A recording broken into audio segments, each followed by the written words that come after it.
America. God has been good to men.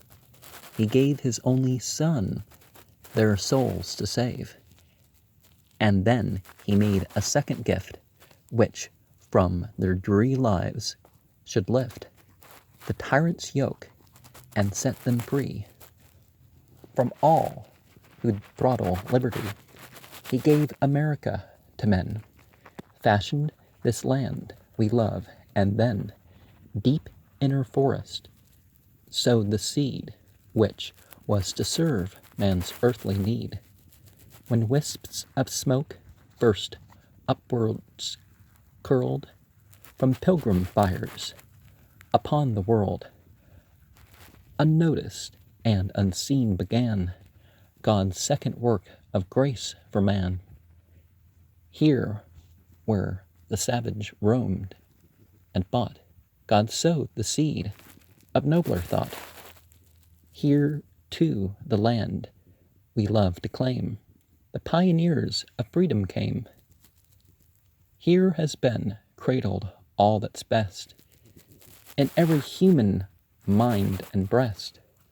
For full 400 years and more, our land has stretched her welcoming shore to weary feet from soils afar. Soul-shackled serfs of king and czar have journeyed here and toiled and sung and talked of freedom to their young. And God above has smiled to see this precious work of liberty. And watch this second gift he gave, the dreary lives of men to save. And now when liberty's at bay, and blood-stained tyrants force the fray, worn warriors battling for the right, crushed by oppression's cruel might, here in the dark through which they grope, America's glad cry of hope. Man's liberty is not to die. America is standing by. Worldwide shall human lives be free. America has crossed the sea.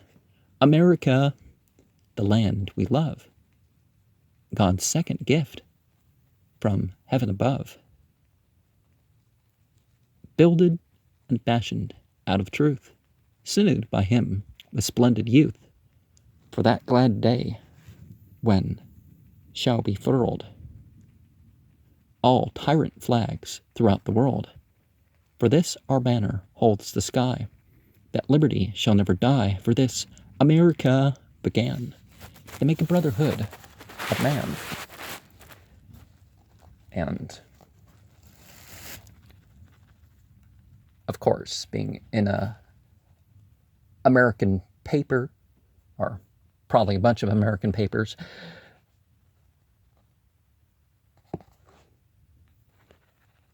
maybe it's not as naive as one thinks, but a deliberate propaganda piece that they would know better, right? In your typical thing, the savior that God sends, like in the Zoroastrian thing, is not some vicarious thing. It's in a saving example. And son being a metaphor, even in the New Testament, we have indication that this son thing isn't literal. But any,